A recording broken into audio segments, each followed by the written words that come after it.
આજે બધા લોકોએ બ્લોગર અને ફેમસ માણસ બનવું છે, પણ બ્લોગર અને ફેમસ માણસ બનવા પાછળ કેટલી મહેનત લાગે છે એ તમને ખબર છે?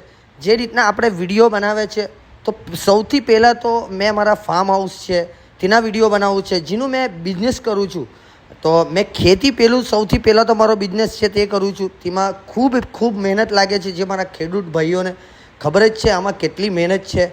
એક નાના છોકરાને જે પાલી પોસીના મા બાપ મોટા કરે એનાથી બી વધુ આમાં મહેનત લાગે છે.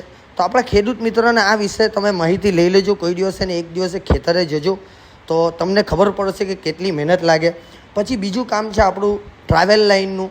તો એક તો ડ્રાઇવિંગ બી કરું 24 કલાક, એ બી કોઈ નોર્મલ વાત નથી.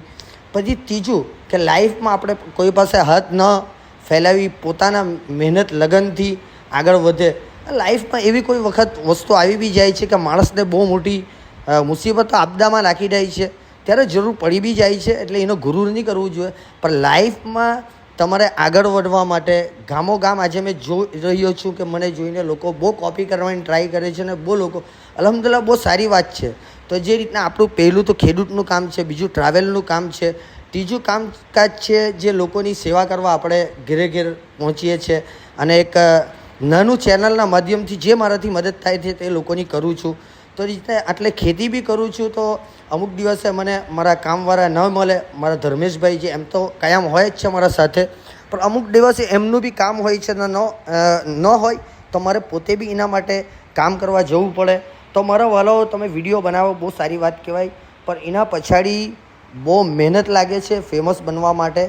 તો તમે લાઈફમાં નાનપણથી મહેનત કરી હોય તો તમને એનો અંદાજો હશે, ને ન કરી હોય તો મારા ગામમાં આવીને યા તો મારી લાઈફનું તમારે પૂરું હિસ્ટ્રી જાણવું પડશે કે 2006થી સટંડન મેં મહેનત કરી રહ્યો છું અને આગળ વધી રહ્યો છું. ને તમે લોકો આટલી મહેનતથી વિડીયો બનાવે અને મને ફોલો ન કર્યા હો તો અવશ્યથી ફોલો કરી લેજો.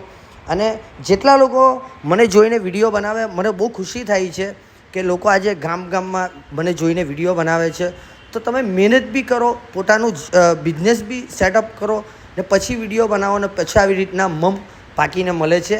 એમને કોઈ દિવસે મમ મળી નથી જતું, એના પાછળ બહુ જ મહેનત લાગે છે. થેન્ક